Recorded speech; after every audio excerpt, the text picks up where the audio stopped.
నేను నారా లోకేష్ అనే నేను శాసనము ద్వారా నిర్మితమైన భారత రాజ్యాంగం పట్ల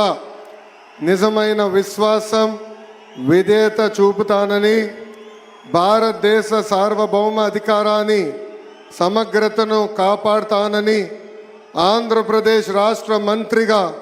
నా కర్తవ్యాలను శ్రద్ధతో అంతర్గత శుద్ధితో నిర్వహిస్తానని, భయం కానీ పక్షపాతం కానీ రాగద్వేషాలు కానీ లేకుండా రాజ్యాంగాన్ని శాసనాలు అనుసరించి ప్రజలందరికీ న్యాయం చేకూరుస్తానని దైవ సాక్షిగా ప్రమాణం చేస్తున్నాను. నేను నారా లోకేష్ అనే నేను ఆంధ్రప్రదేశ్ రాష్ట్ర మంత్రిగా నా పరిశీలనకు వచ్చిన లేదా నాకు తెలియవచ్చిన ఏ విషయాన్ని నా కర్తవ్యాలను సక్రమంగా నిర్వహించేందుకు అవసరమైన మేరకు తప్ప ప్రత్యక్షంగా కానీ పరోక్షంగా కానీ ఏ వ్యక్తికి లేదా వ్యక్తులకు తెలియజేయనని